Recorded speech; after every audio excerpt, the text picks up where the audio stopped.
Depression. Can it get worse? It always does. The weather is destroyed. The world is destroyed. Africa is overwhelmed with AIDS cemeteries, replacing civilization. Antarctica is melting and will drown the world.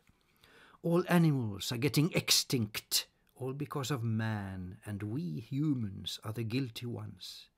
The mess seems complete and can't get any worse, but it always does. So what the hell can we do about it? Nothing.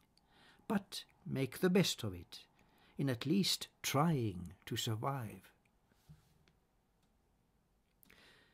The urge of freedom. You cannot stop it, and there is no force of nature in this universe that ever could. This urge of freedom, running wild and out of every prison, constantly escaping all control, to never be fenced in by anyone or any human effort. Man has failed completely in his effort to contain Dame Nature, running wild now, melting down the poles, and threatening to drown all mankind once again, since man has never learned to be more sensible. Already William Blake saw all the madness in environmental ruining and exploitation, but the sanest prophets were the most ignored. You can't pin down the creativity of life, confine her, limit her, or even understand her, but she will escape, surprisingly to baffle even more each human effort to have her contained. Now nature will reclaim the planet ruined by the lunacy of humankind, and the only thing that we can do about it is to bury our dead, make cemeteries, and lament the ruin of our folly. Handel and his widows. He had no family, no obvious sex life, and historians have complained about the absence in his life of scandals. Yet he worked with women all his life, but only prima donnas, divas, stars of self-obsession, and he said that ladies thought of nothing but themselves. And yet he took them on, but not just anyone. He cared for widows, mothers without men, and children without parents, instituting even for their care an orphanage, and even caring for the widow of his teacher, Master Zachow, back in Germany. Widows was his dominant speciality. He felt at ease with them, and they were not pretentious. Their relationships were without obligation tensions, so he was quite happy all his life with working hard as a paragon workaholic bachelor, since music, singing above all, was more than satisfactory, and filling all his life with love of harmony and melody and beauty.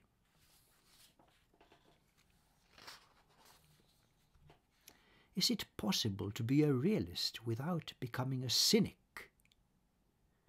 Cynicism is deemed inhuman, and it is, while cynics usually are realists, and usually are quite right, which is abominable, since all cynicism is so disgusting. But there are idealists also, and they are not always unrealistic, and when they stick to realism, they also usually prove right. Here is the incongruity.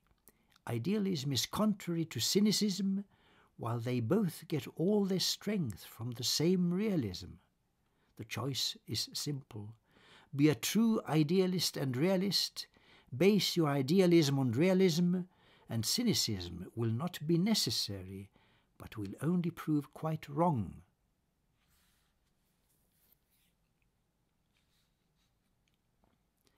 Impossible hibernation. We tried, and hard indeed, to just forget about it, leave it, let it go to hell, as much as they insisted, all those humbug leaders of deception of politics, Johnson, Nixon, Reagan, Bushes. Try to hibernate, go underground, and hide from the aggressions against all outsidership. The prophets that were right, and dare to speak out, saying, "You are wrong," to all those that were wrong.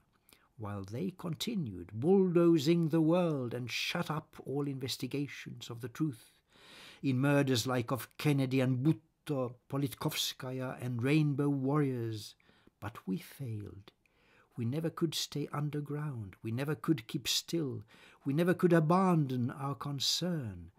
And so the demonstration revolution just keeps rolling on, futilely but heroically, against the established faked world order that keeps trying to enforce global destruction, while we poor and underground outsiders seem to be the only ones to try to change directions. And a fact is, let it be a cheer, the world direction always changed. Domenico Scarlatti and his princess saved by a castrato. He was so fond of his dear princess, Barbara of Portugal, that he was happy to remain a prisoner of music in her care throughout his long idyllic life. Her treatment of her favourite musician, on the other hand, appears as rather odd.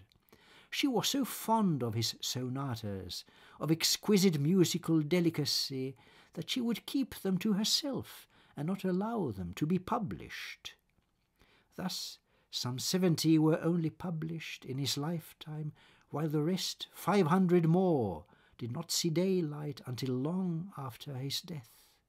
The first complete collection published 1971.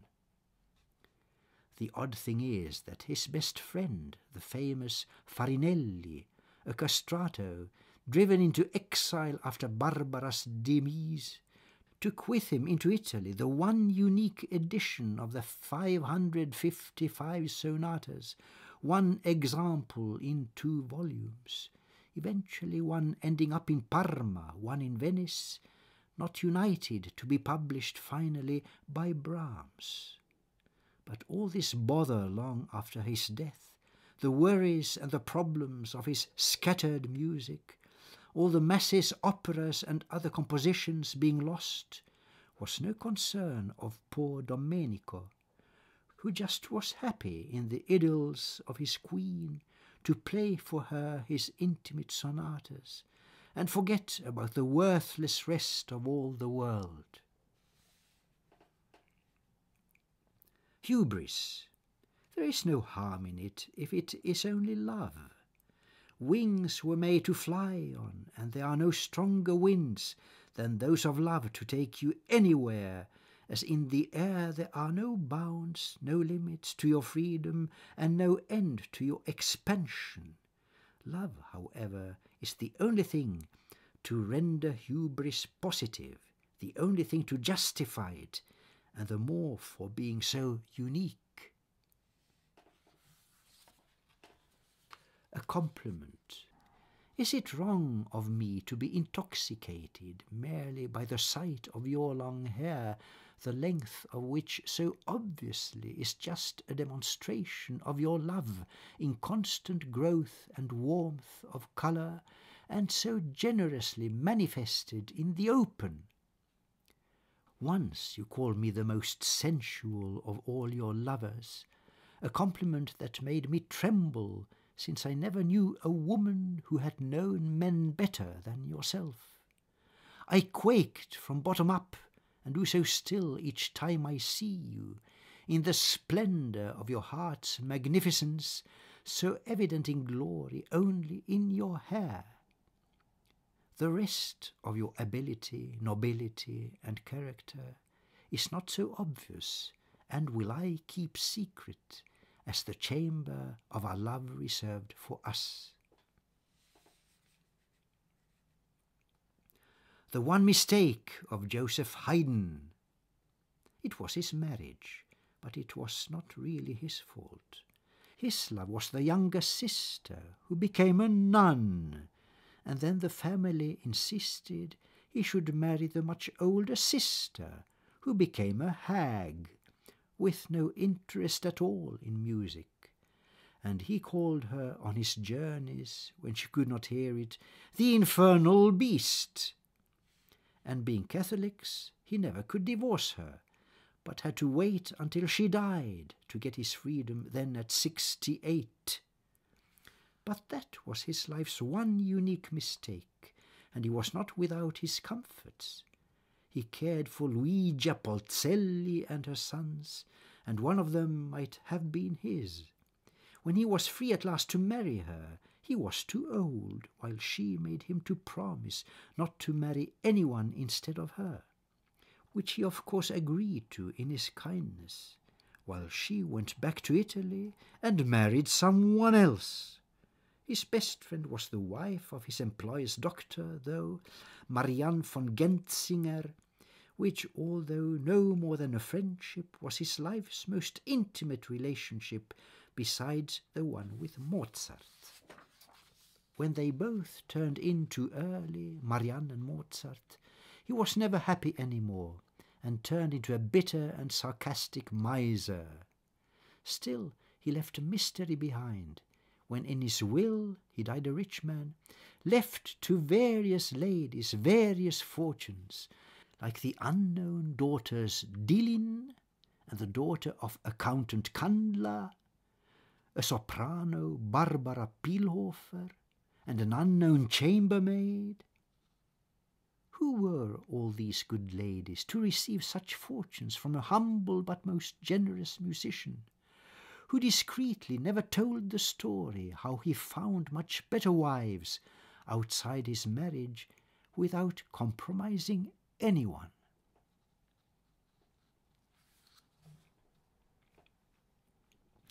Our divorces. We were constantly divorced, not by ourselves but by our circumstances. You being forced abroad by sudden family upheaval, me reduced to poverty for decades, exiled into underground existence, until you returned, beset by men who I refused to challenge, rather making friends with all of them for your sake, since you loved them. You felt guilty for their sake and thought I must disdain you, while I only was withheld by other problems, poverty, depression, illness, constant worries, and what not, and all but your predicaments. And still, all those divorces, uninvited and involuntary, always brought us back again into each other's arms, and closer every time. So let them just continue. They will always fail completely, as they did from the beginning.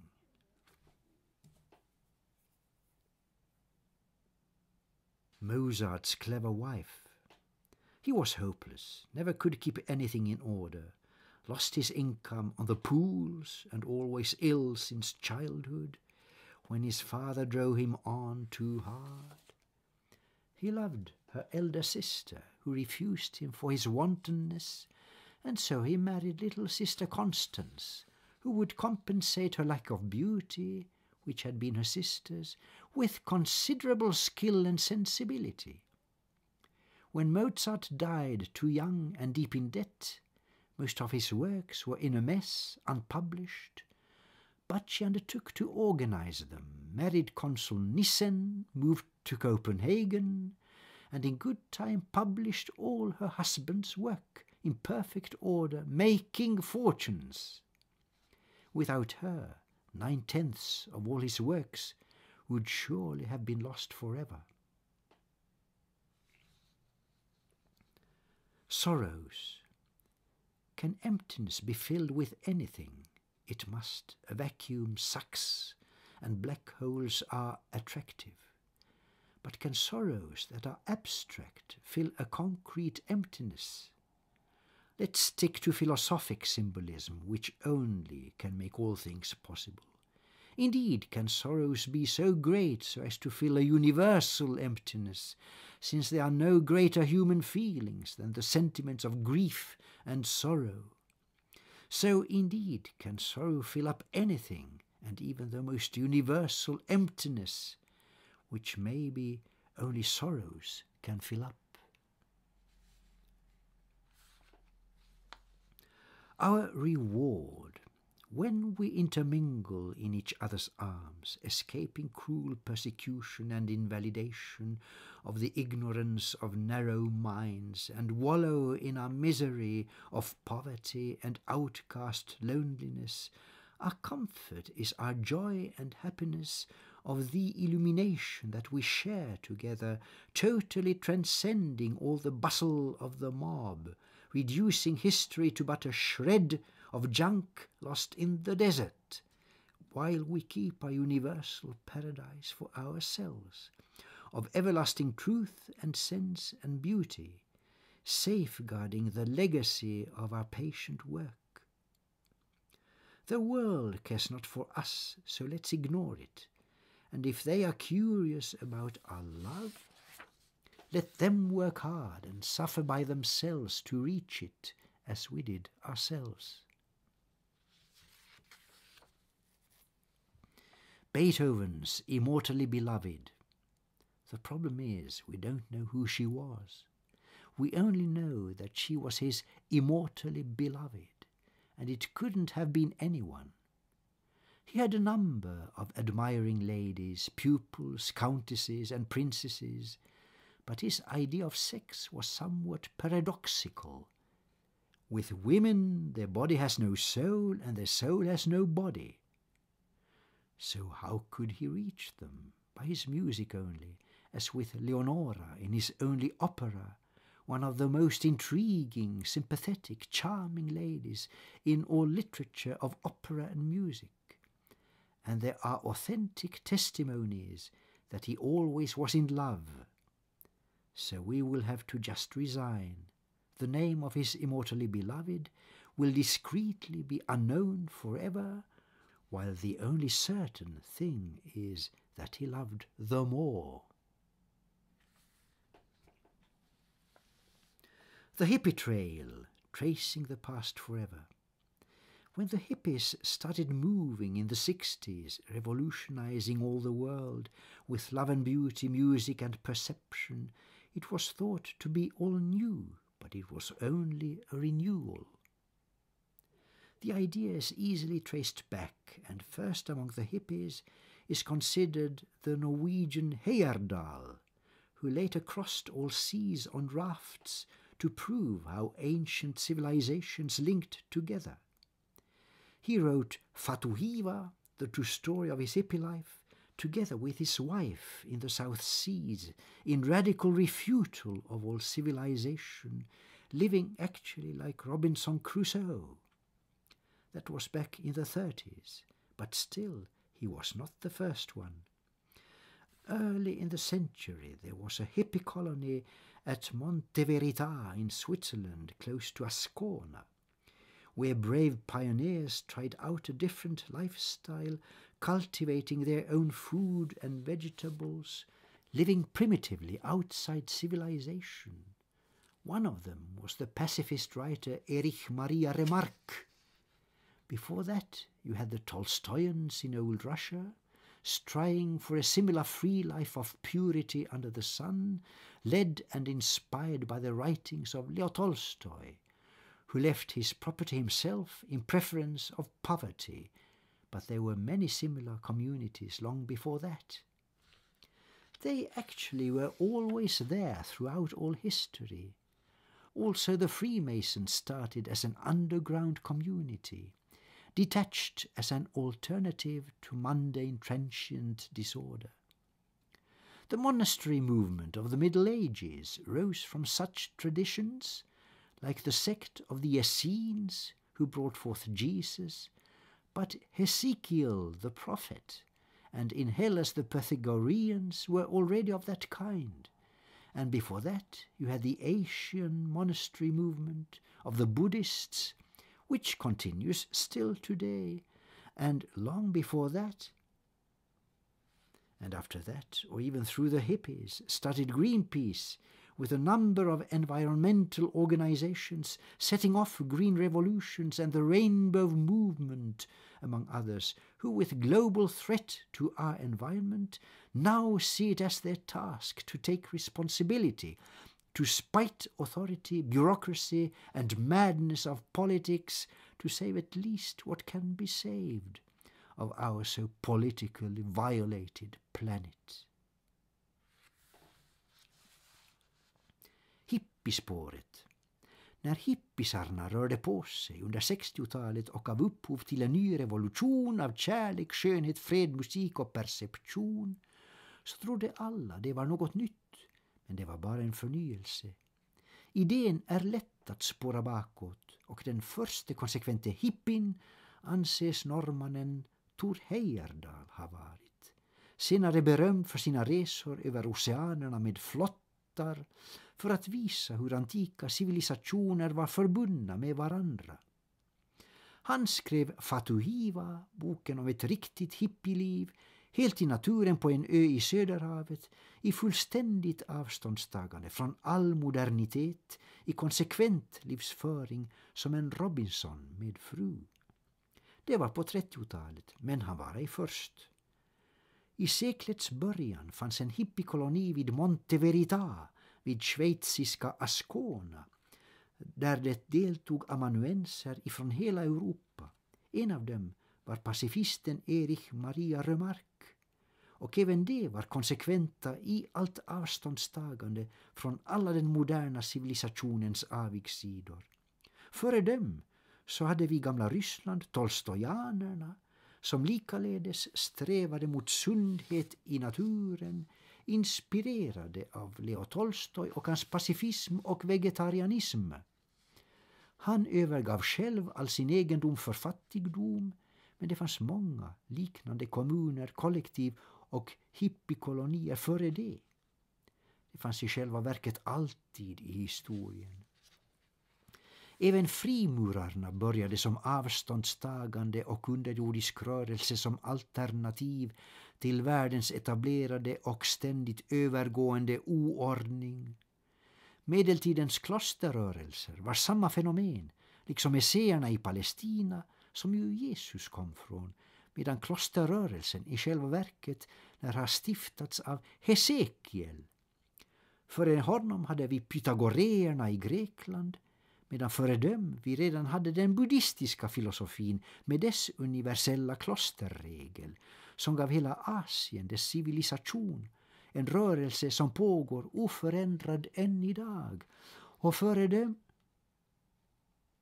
och efter hippisarna, eller genom dem, kom Greenpeace och miljöskyddsaktivisterna med regnbågsrörelsen och andra frihetsaktivister som med det globala hotet mot miljön nu ser det som sin uppgift och sitt ansvar att i trots mot politikens vanvett och byråkrati åtminstone försöka rädda vad som räddas kan av vår politiskt så missbrukade planet.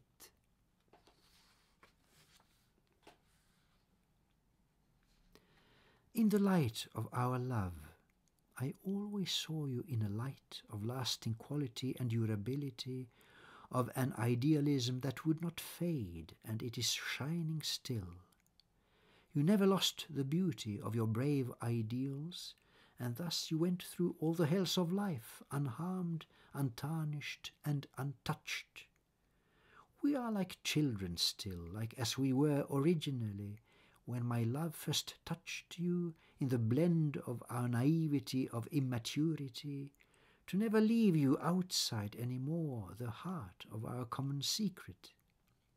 Our ideal continues, leading us, uniting us, and finding us together in the destiny that ever brought us nigher to the essence of our mystery. On the safe side of midnight, the storm is over and the crisis past. It was a hell to go through, but well worth it, only since we reached the other side of love, where we are safe to go on with our journey towards growing light, development of the enlightenment and everlasting future glories. All we have to do is simply to continue, never giving up, a quest for getting better and achieving the impossible at last, to get in touch, to never separate again.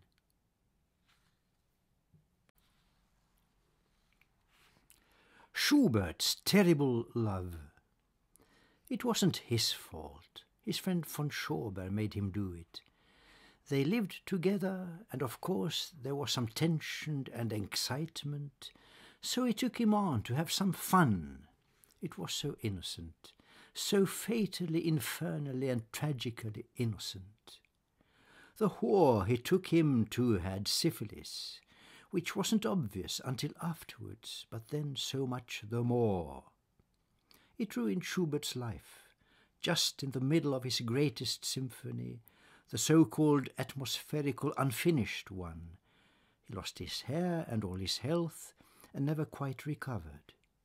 So he died at 31, the most prolific, talented and diligent composer ever, with especially a divine talent for the melody, which never afterwards has been surpassed. Well, was it worth it?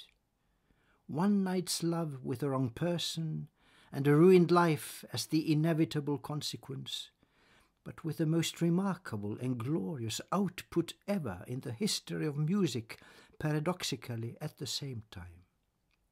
We don't know what Schubert's life would have amounted to without that one offside encounter, but we know that that most lovable, undying music that resulted from that tragedy was quite enough to make in all the music history Franz Schubert's name in some respects the greatest of them all.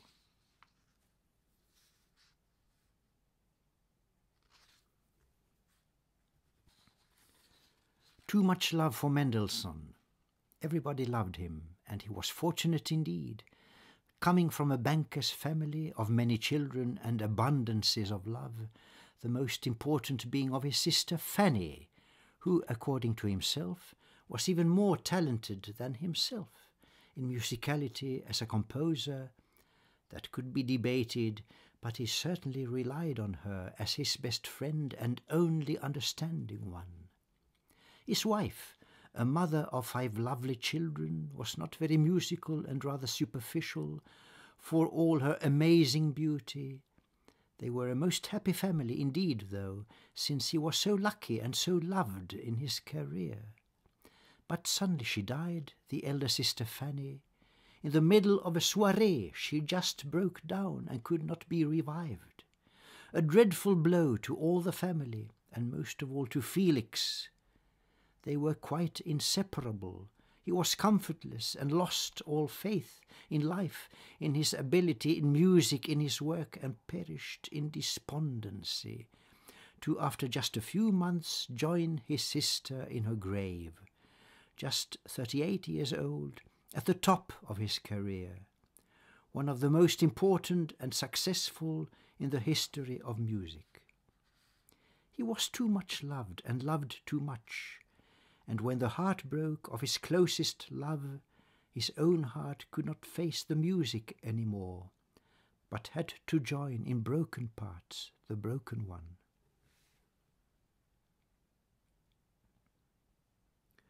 The dying heart. They say that love is at its most extreme and beautiful when it is dying, and of course it is. The swan, the loveliest of birds, sings only once in life when dying, or so they say at least, and it's a beautiful portrayal, if not of reality, at least of love. The culmination of a love affair is usually the end of it, since what then follows is depression, usually remorse perhaps, and melancholy, maybe guilt and abysmal sentimentality, the fall from heaven down to hell, as if love naturally was mano-depressive.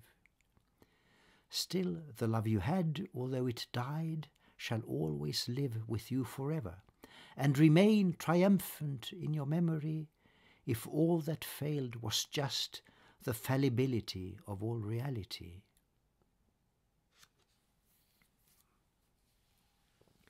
The immutability of beauty. Whatever once you had, it's always there. Good looks pass only superficially, but in the soul remain forever, if but once they were acquired. Beauty passes only visibly, but spiritually cannot fade. You are still young, if you were young but once. That youth will never leave you, although you will change with time, but only vainly and externally. Your inside, which creates your life, is your true eternity, to never leave you but be carried with you as your truth and personality. And if that soul is beautiful, your life will be so also, like yourself, to never fade.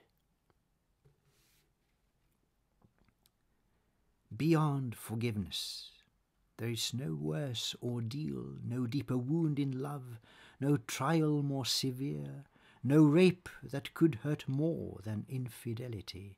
The sharpest pain of all, that fatally endures forever, since it pierces, shattering the soul, and leaves it like a dirty, wasted rag for you to cling to all alone as all that you have left after the final wreck of all your life.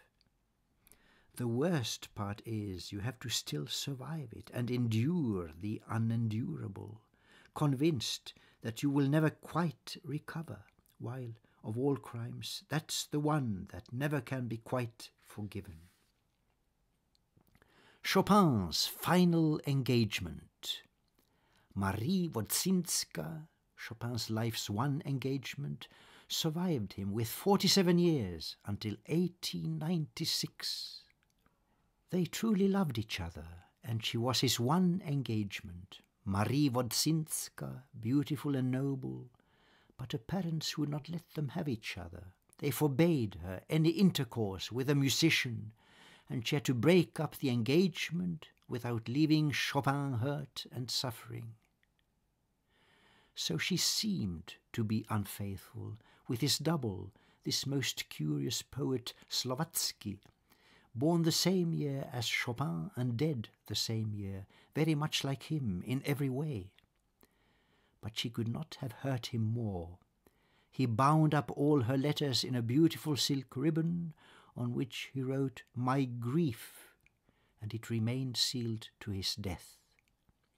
To his amazement, though, she married later his godfather's son, Count Josef Skarbek, a most miserable marriage ending in divorce, whereupon she married yet another sickly man, another double of Chopin-like sensitivity, who died soon while she lived to be quite old and childless.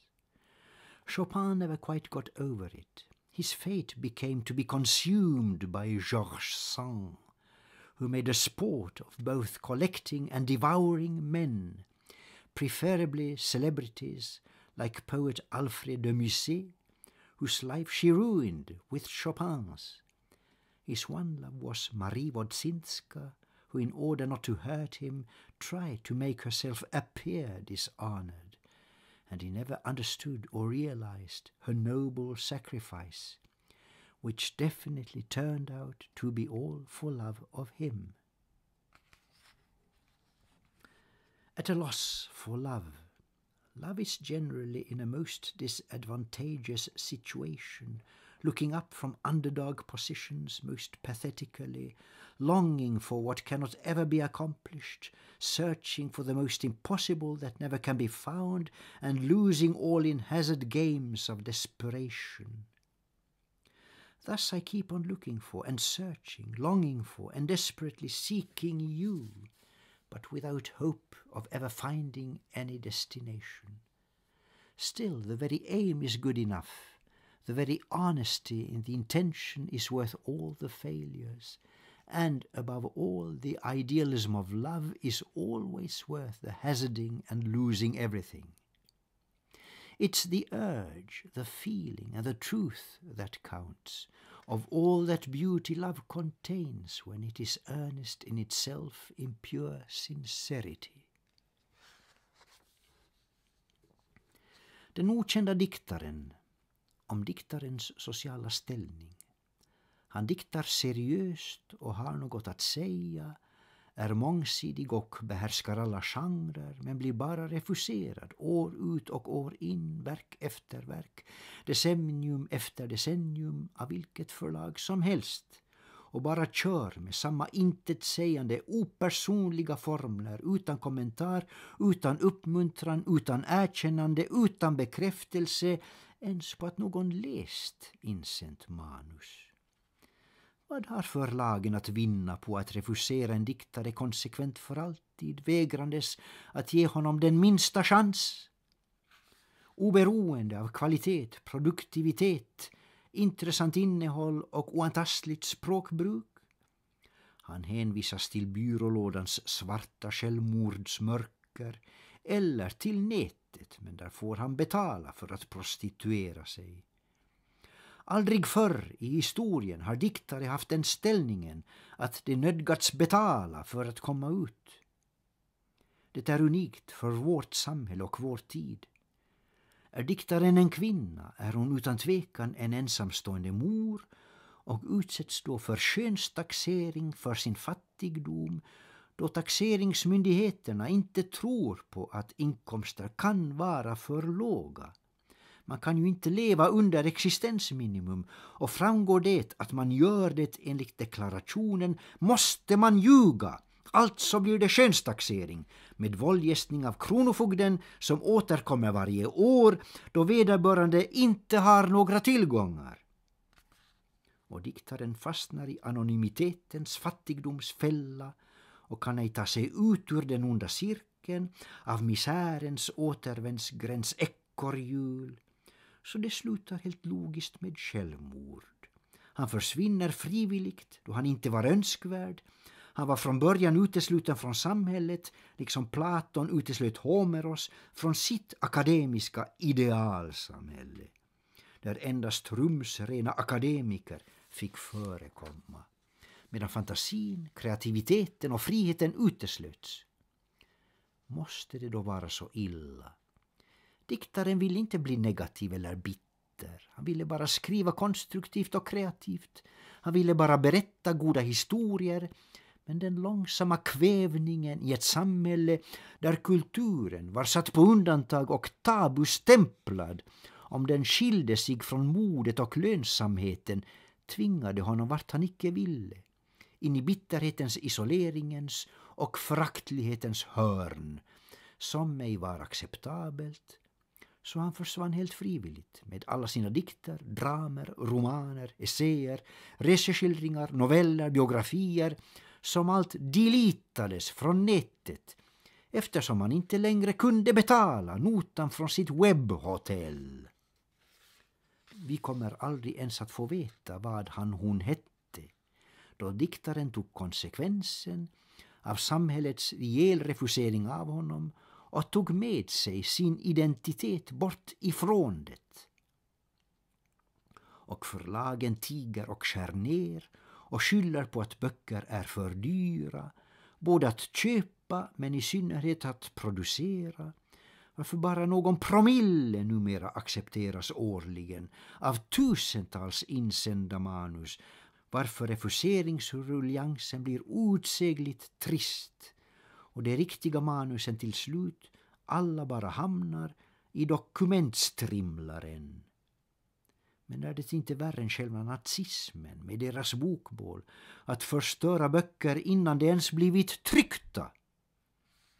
Och hur kan någon skribent mer ha något förtroende för något förlag om allt vad förlagen kan göra är att förstöra ditt manus?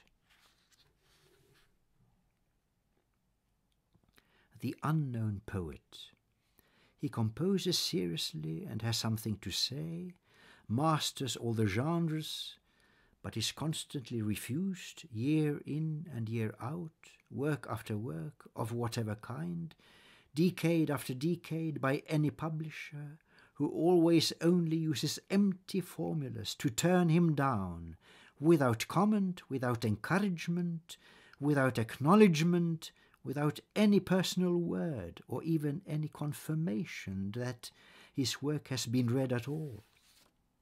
One asks what the publishers possibly could gain by constantly turning a poet down, refusing to give him even the slightest chance, regardless of quality, productivity, interesting stuff, and impeccable language.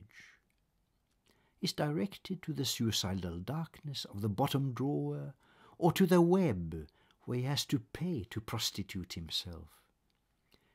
Never before in history has the poet been in the position that he has to pay to appear, which is quite unique to our age and society.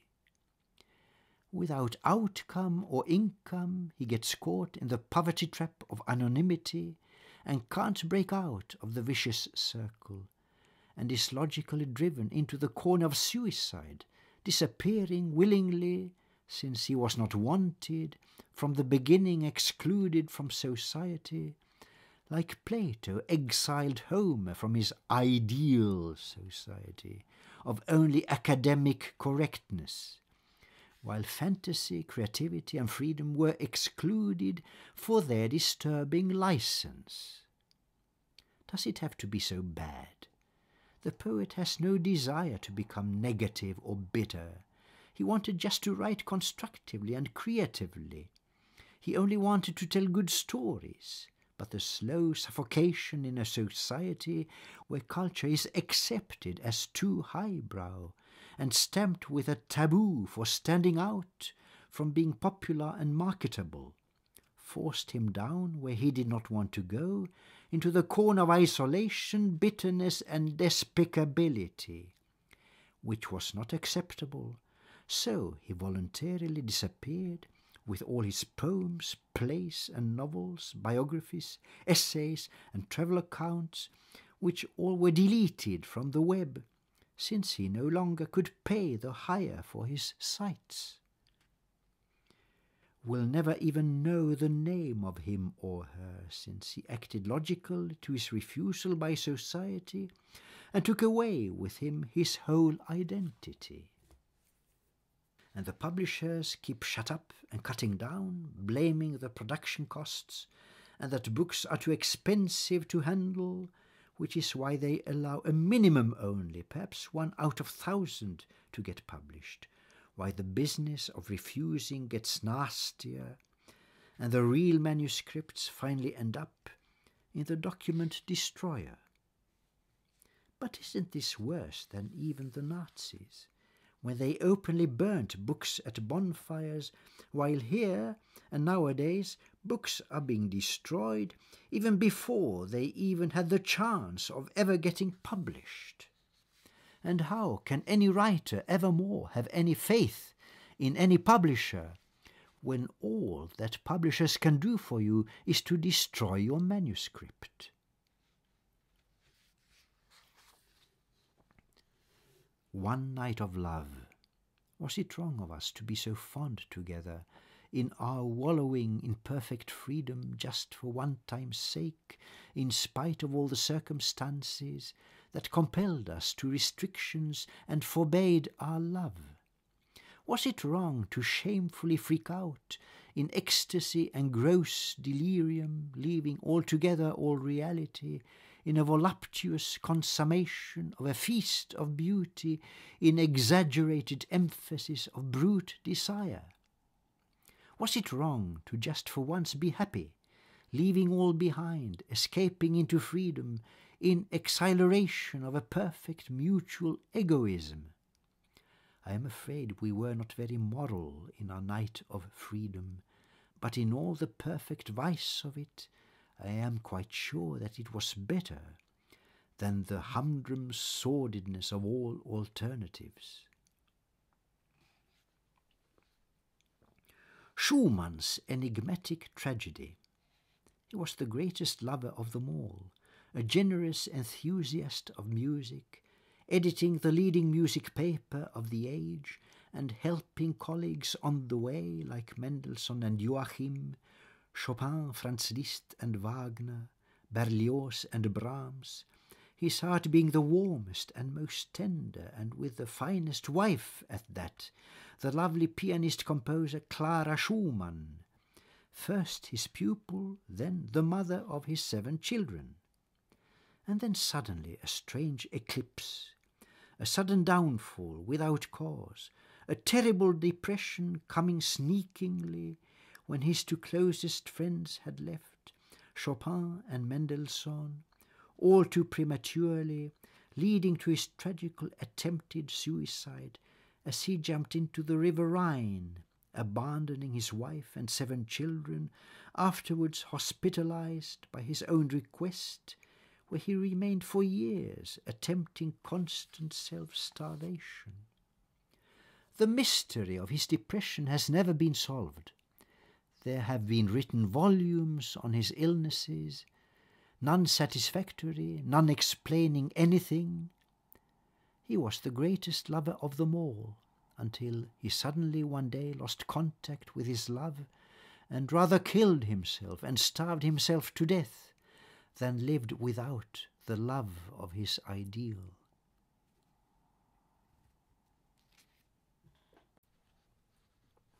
Brahms' moving fidelity. Johannes Brahms, 1833 to 97, was 23 years younger than Robert Schumann and 14 years younger than Clara Schumann.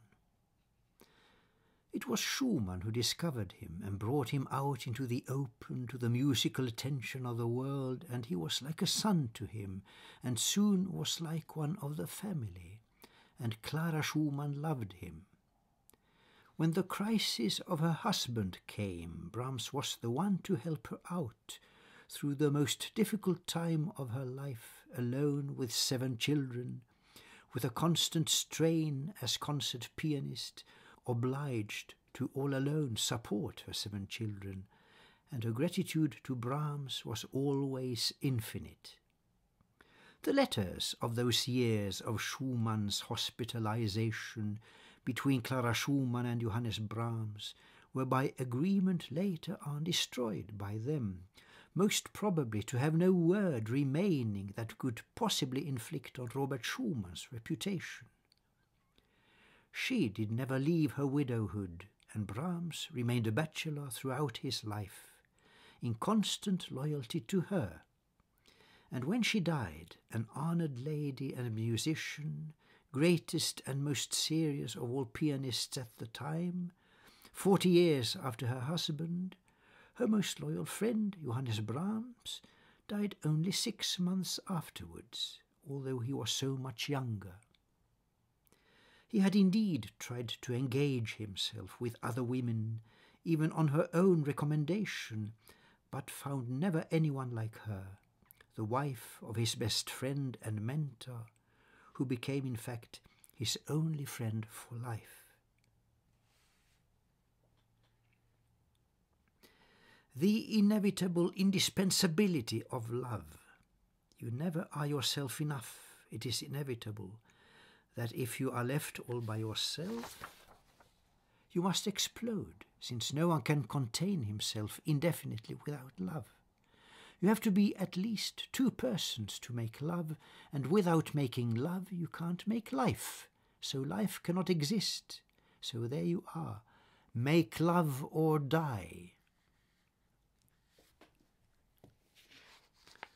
The greatest love story in music, Vincenzo Bellini, 1801 to 35, from Catania in Sicily. This is perhaps the most extreme of love stories in music. He adored her from the start. She was his only love, the sparkling Maddalena Fumaroli of a noble family, of the establishment in high society, while he was born a natural musician, of an honest family of able music craftsmen, organists and pianists, conductors, singers, fiddlers, ordinary talented and hard-working musicians, of no good standing in society, of course, no wealth, no ancestry, no property, just music. So the family of Maddalena would not hear of it, and they forbade Vincenzo's visiting his love. But he would not give up and formally proposed to her. Of course, it was rejected by her family, but he promised her to always remain faithful and have no more love beside her except music. His career became a formidable and exceptional success. His operas were universally adored and loved, and at the age of 32 he conquered Paris with his opera The Puritans, his ultimate success. At that point he was told the fatal news that Maddalena Fumaroli suddenly had died. He could not bear it. He refused to go on living as before.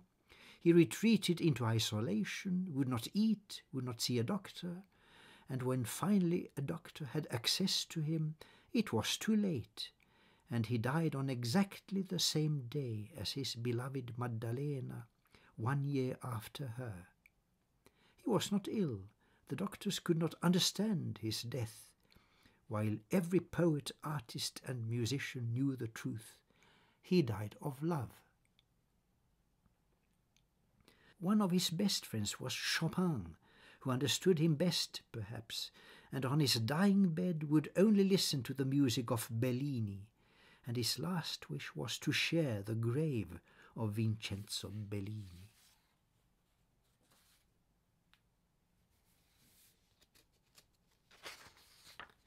Black Roses, a translation of a Swedish poem by the artist Ernst Josefsson, 1851 to 1906.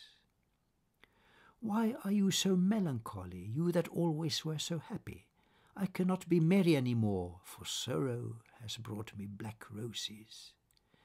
There is in my brain a tree of roses growing that will never leave me any peace, and there is a thorn by every stem which constantly brings me much pain and ire, since my sorrow brings me all black roses.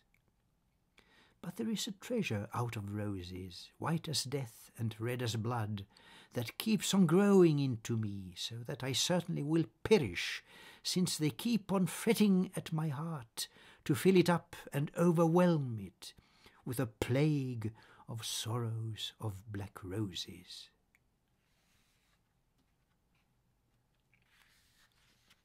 The Black Spider of History, translation of a symbolistic Swedish poem by Adolf Pohl, 1863 to 1943, a German-Swedish-Finnish poet and friend of Sibelius.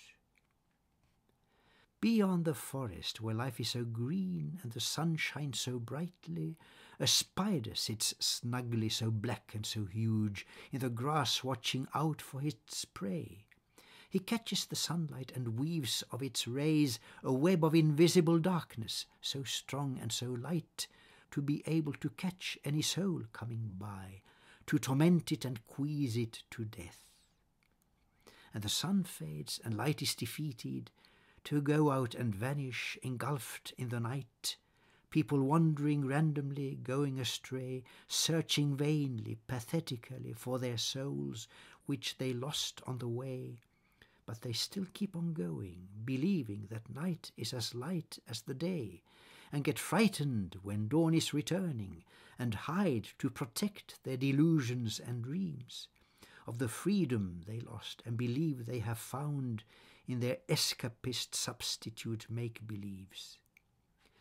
But the spider keeps weaving in anger so stern, well aware that a true soul can never get caught, but must wander through history, timeless, serene, always harassed by power authorities pulling him down, by the might of brute force, violation and blood, and they all fight against that invisible web of the obstinate spider of fate, of relentlessness, which will eventually bring every single authority down.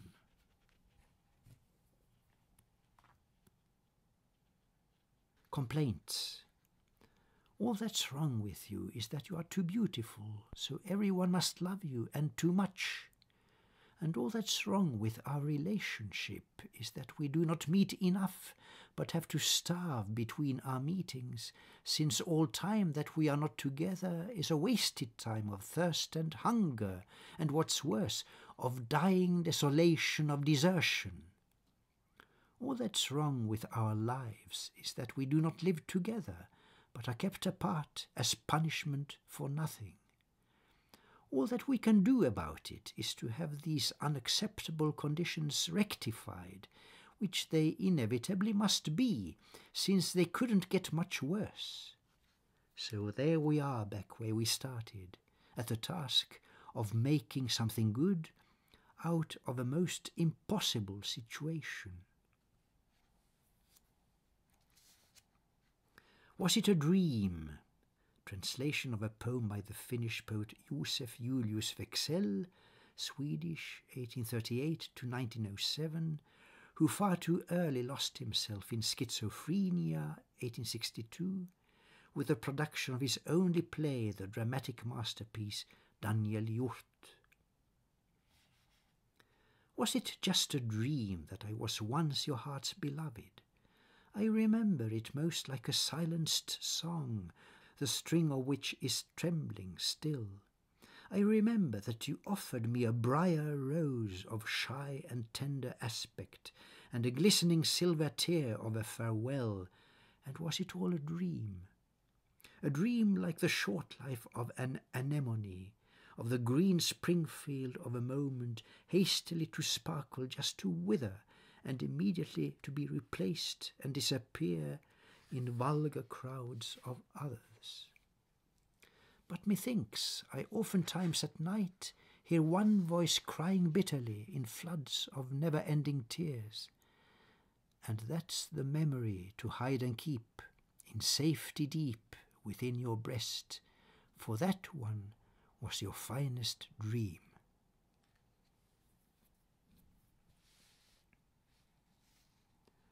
The Diamond in the Snow, translation of another poem by Josef Julius Wexell. On the blinding snowdrifts there is a diamond glistening serenely. There never was a tear, a pearl of higher sparkling lustre. Her brilliance, like of heaven, comes from deep and secret longing, as she casts her glance towards the sun when it comes rising in full glory. As that warming beam strikes at the snow, the diamond starts melting in her adoration, kissing the light sunbeams in her fondest love to gradually dissolve in tears.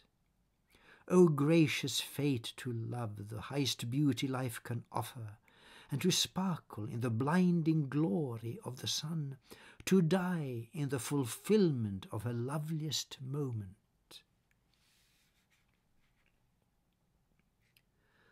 The Song of the Heart, just another Wexell translation. He wrote 215 poems in his brief period of activity, mainly as a youth, like Rimbaud. The heart knows not of peace and dares not hold a faith.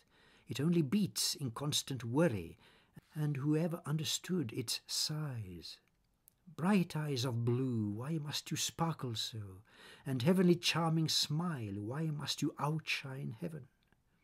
You took my peace away, the heart is robbed of all its faith. It only knows for sure one thing, the durability of love in all eternity. I dream, but all my dreams are battles. Waking up, there is no peace. I break with all my heart and cannot die, and burn in ice and snow. My hope is thwarted constantly. My doubts are like a joke, and I am only calmed to feel my heart run wild again.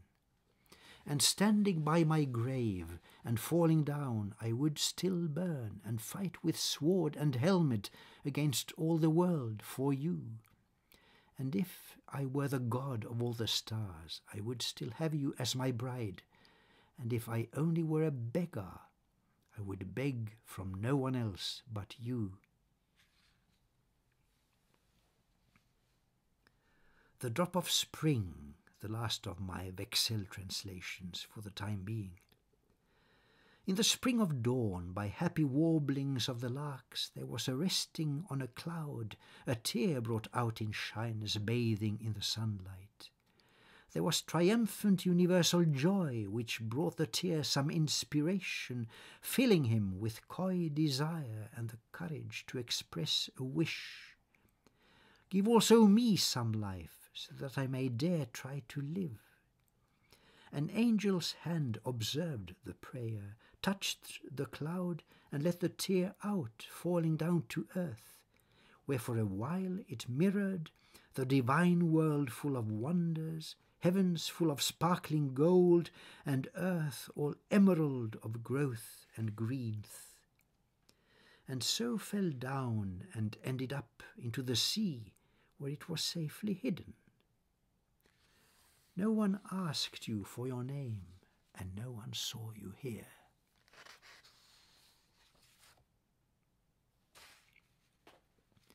Enlightenment, the controversial course of history, has never been more difficult to follow. Civilization going down the drain, bogged down in drug abuse, exaggerated medication, as the universal cure which only is an excuse for abuse and an illusion, turning humankind to zombies, dumbed, reduced to passive zeros, so as to be handled with less difficulty by establishment authorities, the only ones to gain from common idiocy and ignorance. What shall we do, the happy few, so isolated in our exile from this world mess, being quite alone in seeing through it all, and kept at bay by the establishment authorities, in poverty and isolation far away, not to disturb the peace of idiocy and ignorance, and happiness of the established course to hell? We can point out that we exist, and that is about all that we can do. The worst thing we could do is nothing, and the knack we have and power of the word compels us never to fall silent, but to constantly keep up the urge and the necessity to evermore insist on more enlightenment.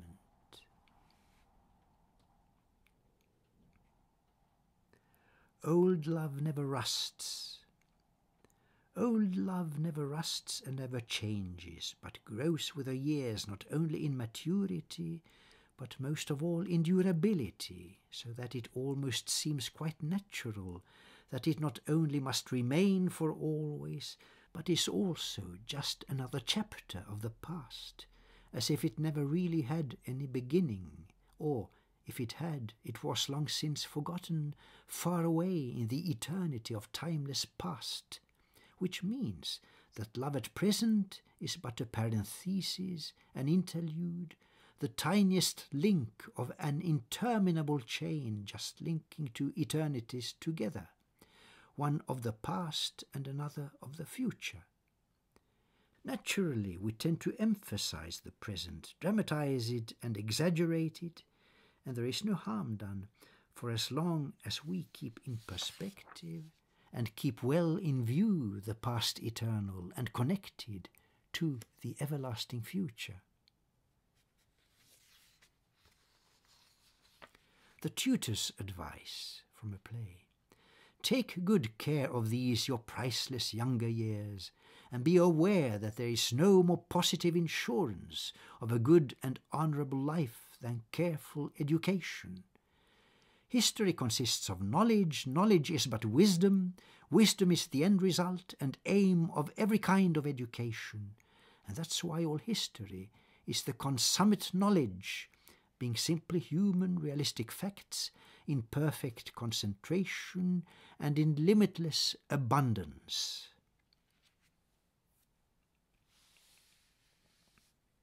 The lightness of light and the light of lightness. The soft touch of ideal creativity must be as light itself, and hardly even touching, never pressing, beating or enforcing, but just letting it come true, alighting from all heaviness, in constantly increasing speed of thought and new inventions, carried down from universal influence to settle down in lasting works of art. The touch is all, and hardly more than just a touch, enough to make a contact, just enough to make a current and electrify the process of creation, like the god of Michelangelo's creating Adam. Creativity is just a hint materialized, the faintest touch of lightness, light as light. The gathering storm, let it sweep us with it, up along the drifting clouds, in furious chase of the infinity, of glorious flight to nowhere except Never Neverland and beyond. We don't even have to fasten seat belts. Hurricanes and storms will pay our tickets to the moon and planets and beyond, and let us comfortably sit upon the wings of fortune, dreamland, and angelic music, making us untouchable to mortal petty things, while elves and angels are our only proper company to take us seriously among the clouds, in that alternative and only truthful world of beauty, joy, and parties going on forever. Welcome anyone who cares to join us on our everlasting trip to love. Words are not enough. Words cannot express our love, and love itself is not enough expression for the feelings that encompass all the world we live in of ourselves and that celestial harmony that emanates from our reunion. We can never separate again, but must remain one unity together in unbreakable fulfillment, never more to be disturbed in this extra-dimensional and perfect harmony, creating peace enough, convincing, stable, and magnificent to outlast all the universe. Down the drain, John Keats, for example. There are certain lovers who just can't get through but keep adoring in their bitterness, whom they could never reach, and who kept constantly betraying them, while he, the miserable lover, just kept on his faithfulness in bitter spiritual sadomasochism, as if to wallow in self-torture of the most alarming, unendurable, accelerating kind. Of course, it must end badly, and eventually his love will petter out and disappear like all filth down the drain, to finally get lost, mixed up in sewers, and at last find outlet and release into the ocean like a water drop or wave of no more consequence. Thus was John Keats' name writ in water, after hapless love and poetry much criticized, and he was not alone. They always come again, the faithful lovers that get lost in their fidelity, betrayed and beaten down by critics, without understanding and by human baseness, and they always keep on loving, ending up with their refuted love, their dreams and positiveness altered into bitterness, forever flowing like a never-ending swan song down the drain. The only time that lasts is outside time, a philosophical truism. The only truthfulness is timelessness. The only zone of durability is out of here. The only perfect love is without time, and there is no reliability but in that nowhere outside time, in the transcendency of temporariness, in all that is not touched by the mortality of mundaneness. Then there is nothing, you would say. No, you are wrong. The now is all deceit and foolery. The whims of fashion are the mirages of falsity and self-deceit and as illusion. It is all a fraud, while only dreams that go beyond continue living, striving forward and surviving, constantly outliving all the vanity of passing lies. And those that stick to dreams, preferring them to the illusions of reality, will see them triumph with all life to vanquish all mortality. Morbidity, drifting like a zombie, everything amiss, coughing like a horse, economy in constant crisis, hanging over you like doom, and frozen shoulders, SMS thumbs, mouse arm, eyesight fading, with a broken back and swollen feet, and constant headaches, like as if someone nailed your head with spikes in constant drumming, appetite gone missing, all food nauseating, all you eat is crap, and boozing makes it worse. Let's not discuss the shit. Your stinking breath is quite enough. The ulcers bleeding, fuming and erupting. What else do you need? The only thing still missing is a downright suicide, but dying is the very last thing I will do. Morbiditet. Driver omkring som en zombie, allting är åt helvete, ekonomin en evig kris. Som ett damoklessvärd som måste falla, frusna skuldror, dubbel musarm, tummar brutna, stelnade och kroknade av sms.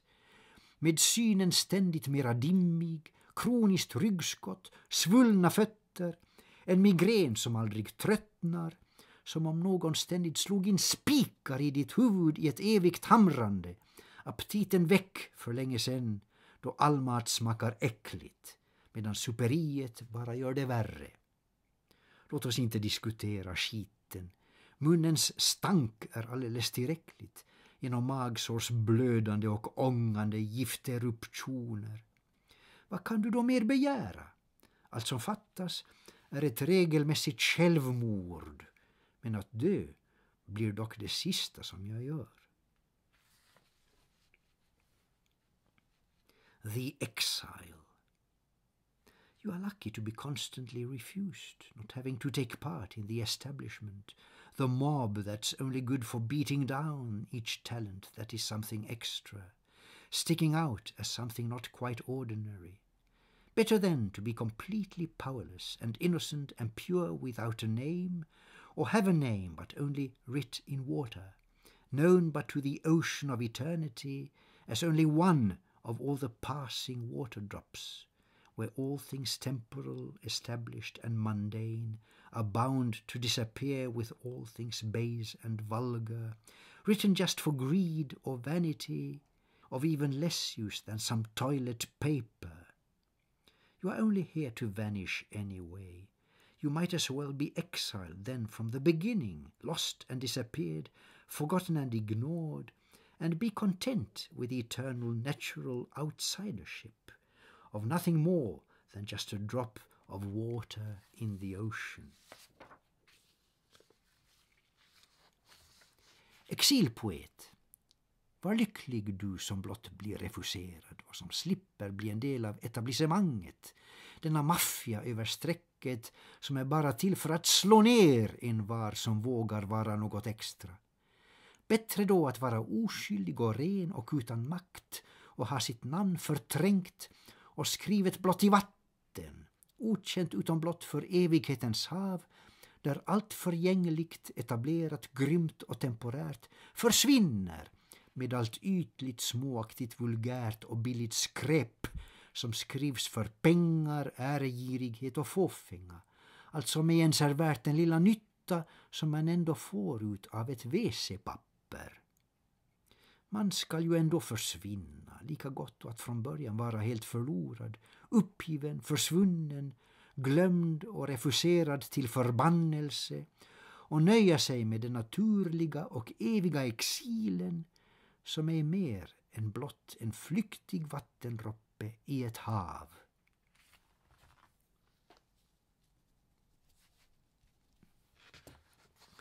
The highlight of love. The summit moment of my love was my life's shortest moment, but enough still for a lifetime and enough rich for eternity. So how could I forget it ever? Let me stay there deep inside you, hidden in the richness of your hair, that never was more long and beautiful, in sumptuous generosity and warmest colour, never to get out of you, but dwell forever as your guest, at your perpetual party, never tiring, constantly improving, in a mood of sweetest atmospheric music, that must never end, but, like all music, should exist just to play on. Embrace me still and keep me in your heart, like I will never forego you, but keep you cherished in my warmth of soul, to never let you go, and thus all separation must remain quite naturally most impossible, and let us be content with that, and simply stay in love forever.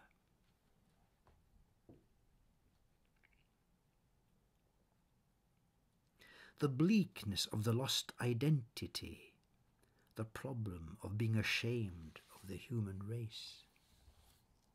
How is it possible to live aware that you as human being are one of that kind that utterly has devastated the whole planet, killing more than half of all the planet's life, and being most of all a predator and monster, killer of his own kind? We learn that we should never have exceeded 500 million members, not to threaten life stability on Earth, and yet we are 12 times that number and continue ruthlessly to multiply. How can you stay alive with such a knowledge, being totally ashamed of what you represent and feeling constantly more lousy as a parasite, partaking in the ruining of nature, all that's beautiful and free and virgin? Without idealism you cannot live. Idealism is love and faith and hope in man, but the political reality has ruined everything, and all that you can do is stick to individuals, the beauty of outsiders and exceptions, who in some ways have maintained their freedom and integrity. And then, of course, you always have the bottle and all kinds of other things to fool your flesh with, into thinking you can actually feel better, temporarily at least. Demonic love. They say you can't be lovers being stuck together in the clinch of a relationship and at the same time be good friends, that friendship starts as obligations end and sexual struggle is disposed of.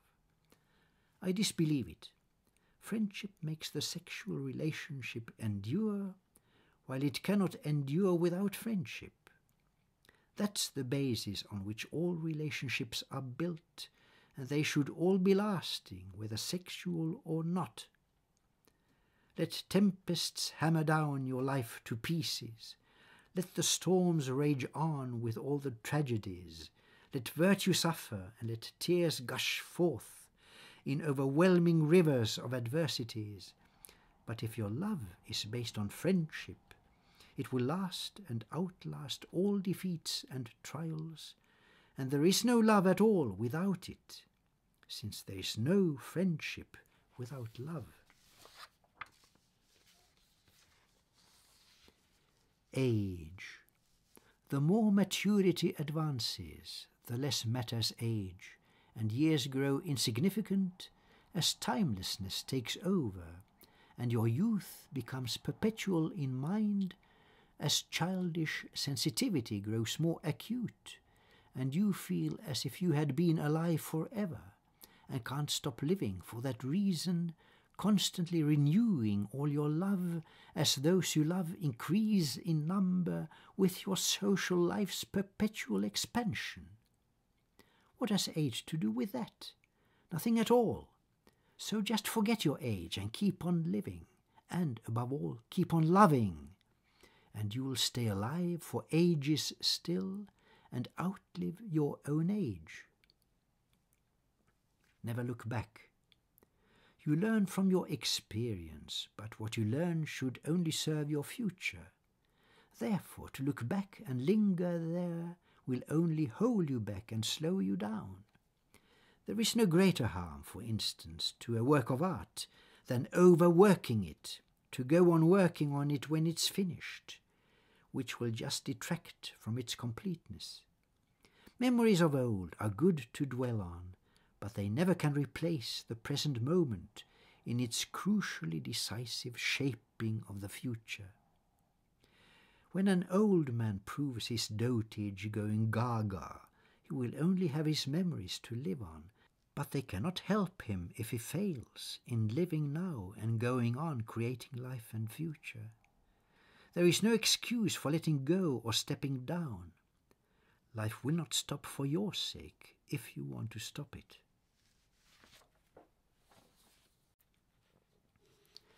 Embarkation.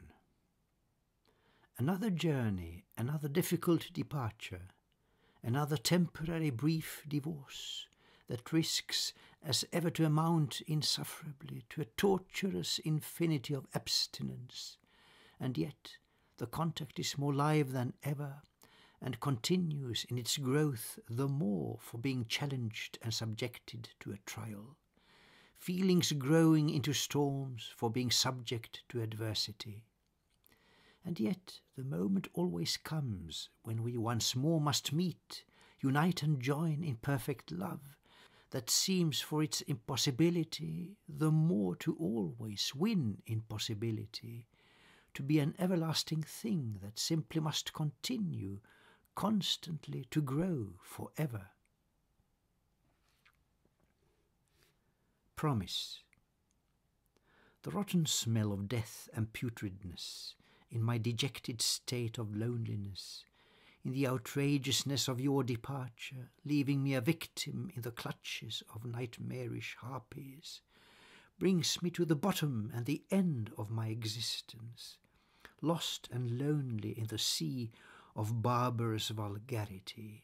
I can but sigh in pain against my fate, that never will allow me to remain in you. Are we then dead because of this unwanted separation to each other, since the line is broken, our communications stifled, and our contact gagged by fate in silence and enforced passivity? My roaring heart speaks otherwise, and although all the tyrannies around the world may triumph, our love shall overcome them all, survive them all, and bring them even lower down than we can ever be brought down by them.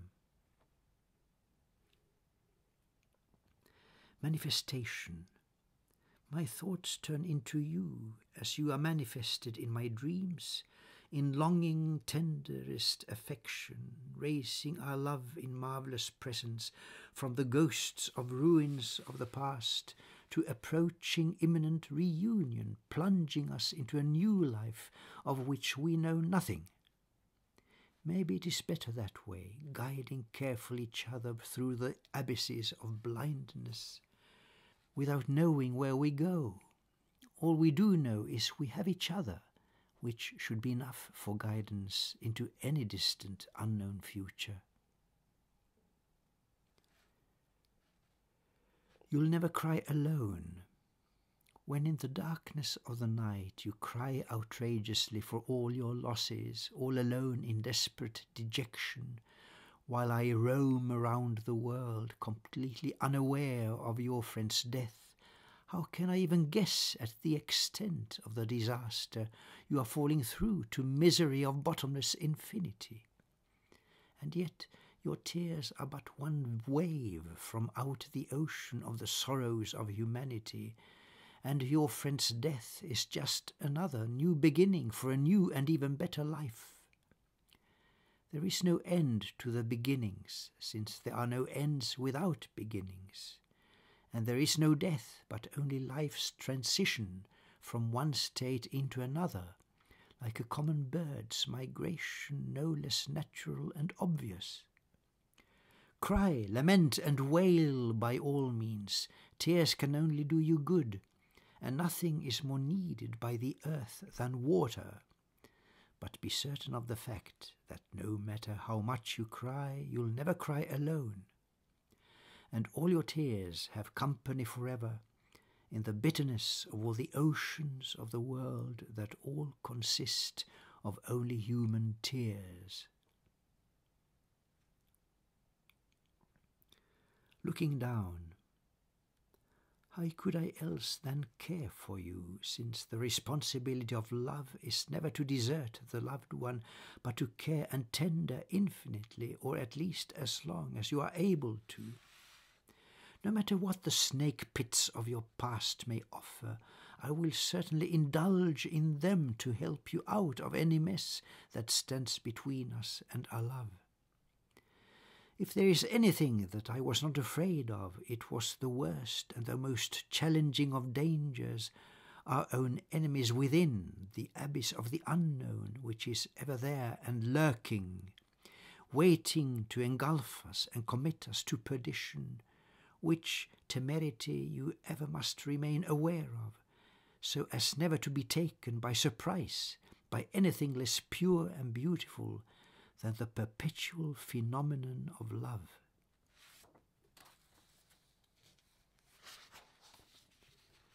In despair, the darkness overwhelms me as I stifle in despair and can't make out how I got drowned in love instead of simply having it, enjoying it and cultivating it.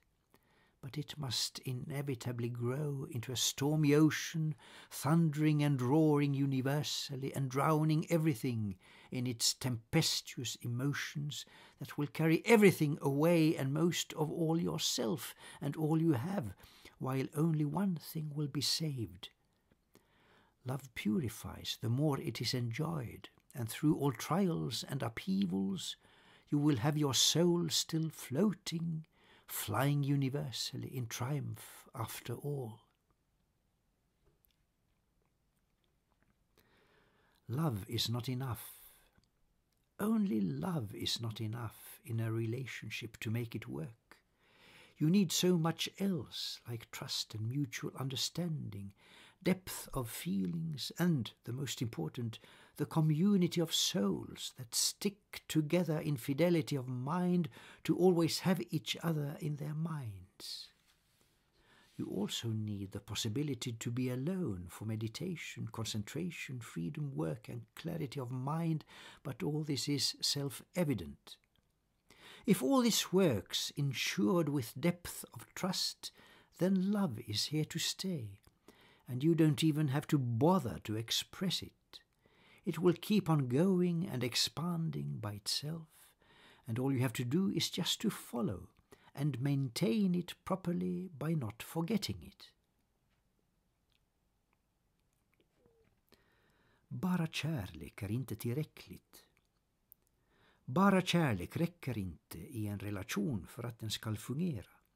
Det behövs så mycket annat. Man ska kunna lita på varandra och förstå varandra ömsesidigt och ha ett gemensamt känslodjup och viktigast av allt en själsgemenskap som man håller sig till troget. Möjlighet till ensamhet är också viktigt för nödvändig frihet och koncentration, distans och sinnesklarhet, arbete, meditation och fokusering, men det är allt självklart. Om allt detta med tilliten som försäkring funkar så är kärleken ett faktum och har kommit för att stanna och behöver inte ens uttryckas. Den går på och expanderar av sig själv och allt vad man behöver göra är att hänga med och underhålla den med att ej glömma bort den. Approach. Are you real, my love, or are you just a ghost of my imagination? Do I mix you up with someone else that merely exists as a chimera, leading me astray in desperate delusions, like an all too realistic mirage in the desert, or are you quite simply too good to be true? The only certain thing is that I love you, whoever you are, and so far you at least have not betrayed me, thrown my love away, or let me down, except most unintentionally. So what can I do but keep on loving you and longing for you, since at least we all the time are getting nearer to each other? Greeting. I greet you in the morning with a prayer that you might be spared all pains and all adversities and worries, since I care for you with infinite protection, wishing all I know 100 years of health, accomplishment, perfection and success, and nothing less than all the best. But you stand out before the front line in your delicacy and vulnerability, having cried too much already in your days, and scoliosis being as a handicap no trifle. The more I love you for not being able to accomplish any absoluteness in a consummation, leading to its being the more consummated in our hearts and souls and arts instead, projecting in the testimony of its beauty further than to just the stars, the finite universe and all infinity. Our love. I love you, if you please, and if I may, in morning time when I arise, and in the evening when I close my eyes, and in the night in all my dreams, which even in the days continue in my work. So has it been since I first saw you, now 4 years ago, and chances are that this will not be discontinued. Although separations mess our lives about, the mind is always there, of the united love we have in common, which will keep us up whatever happens, even when we fall to never rise again. Our love was made to never be unmade. Love's freedom. Love is not love if it is bound in chains by obligations, promises, routines and duties, but must live by trust alone and understanding, and needs freedom above all to keep on flying, steadily sustained in permanent expansion, progress, growth, and pioneering enterprise, for which you have to have your spirit out of bounds, with more sense than the ordinary 5 ones, and with one eye ever turned unto its own divinity. For love without divinity cannot live long and is not love, but needs its 6th sense of the spiritual open mind most necessarily, to at all be able to have any breath and life. So there you are. I give you all my love with all my freedom, to be able to forever love you with all freedom. Blend. When in the shadows of the night we change identities in cover of what can't be seen, and get confused about as who we really are, emerging with profundity into each other, you becoming me and vice versa, it is difficult to know if love is real or only madness, as our senses are distorted by the ultra-rational intensity of our confusion, spiritualism taking over our perceptions as we blend much more than just our blood. All I can say is that we never are as much and more alive than when we leave ourselves behind to, by love's right and miracle, become each other.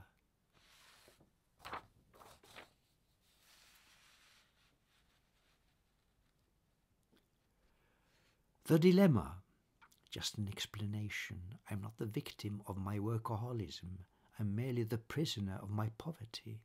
The fact that all my life's efforts as writer and composer have met with no success, no acclaim, no acknowledgement at all, has just obliged me to work the harder, since without more than a minimum income I can't allow myself any proper freedom, which I therefore struggle the more to obtain. I can't do anything more than what I am doing, trying to improve my recordings, eventually turning them into CDs, and at the moment I have 2 manuscripts waiting for their doom in Stockholm by insensitive, bureaucratic readers for publishers and theatres, whose only task is to scrap as many manuscripts as possible. In Sweden you don't have the English system of book agents. My other voluntary works for others are like a relief from this squirrel's wheel of poverty. Even when I travel, I constantly have to keep myself on the shortest possible leash and allow myself no extravagancies, but always think of containing the wallet. So I'm not really the self-made victim of workaholism, only constantly struggling to get out of my prison of poverty without losing the only freedom I have, the one of my creative work. This is my constant headache.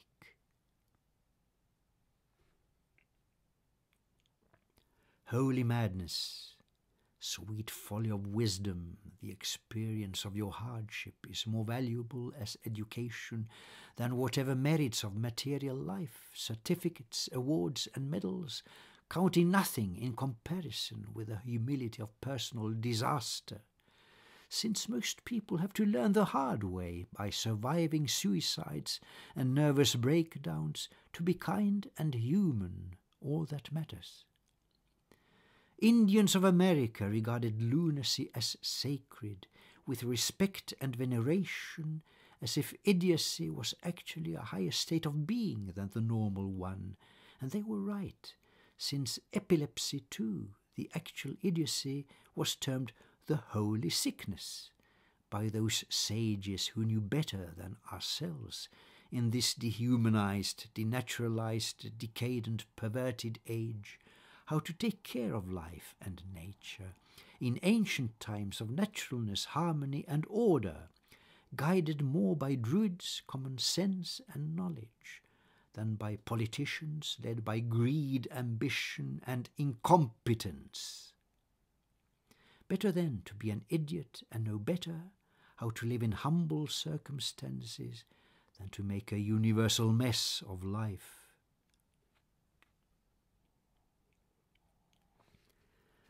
Den heliga galenskapen, ljuva visa dårskap, dina lidandens erfarenhet är mera värd som utbildning än varje tänkbar materiell merit, diplom, belöning och utmärkelse som väger ingenting mot den personliga olyckans ödmjukhet. Då tydligen de flesta måste lära sig den hårda vägen genom överlevda självmord och nervsammanbrott att endast det att vara god och mänsklig alls betyder något. Indianerna betraktade med vördnad galenskap som något heligt, som om idioti var en sorts högre tillstånd och medvetenhet än det normala. Och de hade rätt, ty idiotens sjukdom var epilepsi, som fordom kallades den heliga sjukdomen, av antikens gamle lärde som var klokare än vi, i denna avhumaniserade, denaturaliserade, perversa tid, och visste bättre att ta vara på naturen och allt liv, vägledda av druider, sunt förnuft och kunskap, snarare än maktens girighetsinkompetens. Hellre då en stackars idiot som vet hur det långt bättre är att leva anspråkslöst och ödmjukt än att göra livet värre än det är för även andra. Between the extremes, how comes that love is always either or, an overwhelming inundation, sweeping everything and everyone away, or drying up for thirst in smothering desertification, leaving you alone in languishment, pathetically miserable in abandonment. And then the flood comes back again and drowns you in its force. How come you never find a middle way in love, which seems to make impossible whatever compromise, as if it must be all or nothing? And if love is not all yours, she is your enemy. I'm sorry, but I can't accept that. If love is so impossible in her extreme demands, I'll rather do without it than risk ending up all torn apart by shipwrecks in atrocious storms and smouldering, consuming desert mirages. The everlasting dance. In the beginning there was a movement. There is no music without dancing, like there is no dancing without music. They belong together and are closely knit together, music being but a spiritual dance performed and executed by the fingers and by the mouth or voice to give an outlet for the movement of the soul, its caprioles, caprices, gambols, and gambados, voiced expressively in higher harmonies to let the spirit soar and join the rhythms of the universe, partaking in its cosmic dances, pirouettes, and twirls. It is a dance that never ends, true music never being able to be halted, terminated, interrupted, or shut down, the dancing of the universe continuing forever, without any force or power able to do anything about it, except join in, tune in, and face the everlasting music. Den eviga dansen. I begynnelsen var rörelsen. Det finns ingen sann musik som inte dansar, liksom det finns ingen dans om inte till musik. De två hör samman oupplösligt, då musik är blott en andlig dans som exekveras genom fingrarna och eller genom munnen eller rösten som ett uttryck för din själs behov av rörelse, dess flygförmåga, volter, stegringar och hopp, för uttryck i de högre harmonierna, för att tillåta själen att få dela universums rytm och delta i dess kosmiska dansanta virvlars piruetter. Det är dansen som ej någonsin tar slut, liksom ej heller sann musik ej någonsin kan stoppas, avbrytas, förträngas eller tystas ner, då den universella dansen håller på för alltid utan att den största kraft kan göra någonting åt saken, och ännu mindre någon människa kan göra något annat än att bara vara med och stämma in i hålligånget av den eviga musiken. Love truisms. Is love a sin? No, never.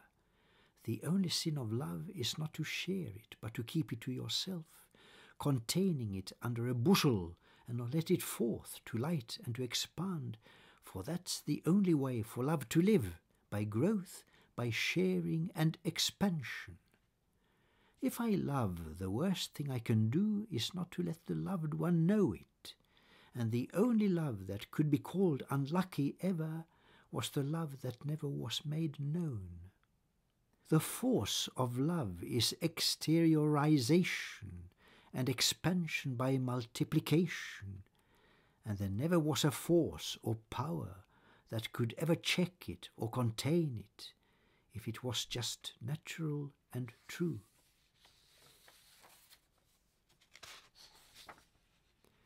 Kärlekens truismer. Kan kärlek vara synd? Nej, aldrig.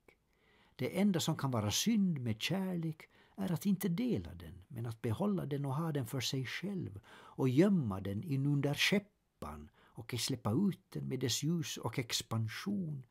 För det är bara så som kärleken kan leva, genom att få växa, dela med sig, expandera.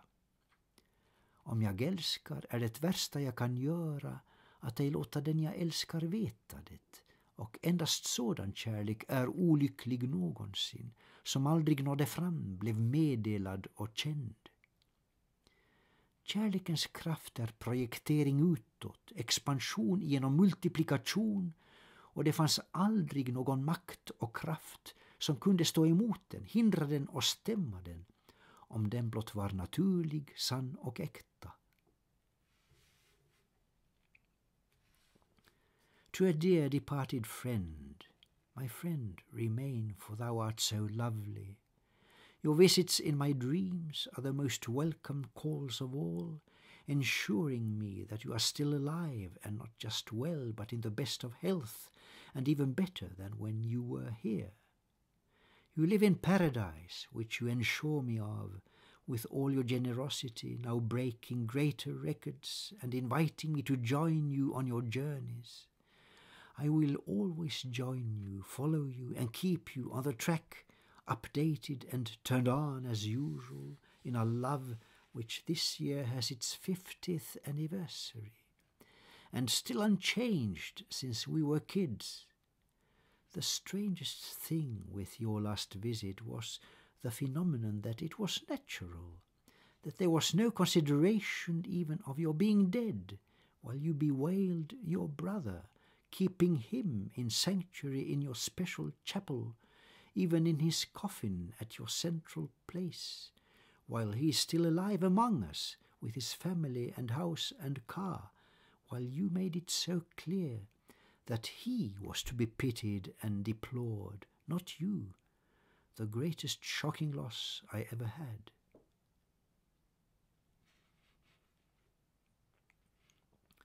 Till en kär hedangången. Min vän, dröj kvar, ty du är mig så kär. Dina besök i mina drömmar är mest välkomna av alla, som försäkring om att du är kvar, ej blott vid god vigör, men allra bästa hälsa, till och med långt bättre än när du var här. Ditt liv är mitt i paradiset, vilket du bevisar med din generositet som nu slår samtliga rekord, då du inbjuder mig att följa med på dina resor. Jag skall alltid följa med dig, hålla koll på dig och uppdaterad i vår vänskap som nu fyller 50 år i år och alltjämt oförändrad sedan vi var barn. Det märkligaste med ditt senaste besök var fenomenet att det var så fullkomligt naturligt, att det ej ens förekom en tanke på att du var död, medan istället du beklagade din broder, höll honom i ditt kapell på hedersplatsen, välbevarad i sin kista mitt i hemmet, medan han är kvar bland oss med sin familj och hus och bil, medan du gjorde det så klart att han var den beklagansvärde, saknade och sörjde, inte du, den mest chockerande förlust jag någonsin har genomlidit. Some advice, my love, your paranoia is not serious. We are everyone our own worst enemies, and there is nothing really dangerous in life or in the world compared to what's within ourselves, the unknown depths of the unconscious, which, alas, sometimes takes uncontrolled charge of our minds and make them see things out of all perspective and proportion. Evil is a misconception and a kind of lurid mirage which in fact does not exist, while only our thinking turns it on, and it is only true if we believe in it, in twisted and misguided folly. If our inner worlds are stormy, wreaking havoc over us with senseless worries, we should just look outside at the sunshine to immediately rest quite assured that all the world and universe act absolutely independently of what we think and are within ourselves. Getting on. Recovering from hardy nights of exercise, you wonder naturally how it all will end, in some kind of disaster, as is natural for passionate affairs, or just a humdrum commonplace divorce, when boredom has replaced all passion spent, or infidelity, the worst of all, or just an incapacity to go on and sustain it. Worries have from the beginning clouded everything in our relationship, and there is no way out from them except the only sensible and perfect choice, to concentrate on friendship and companionship. That is the vital thing that we could never lose if we just stick to that diplomacy and take in passion just for luxury, as cream and bonus for an extra. Let us also keep in mind that love transcends us all, and no matter how much we love, we never can fulfill our quota of our real capacity.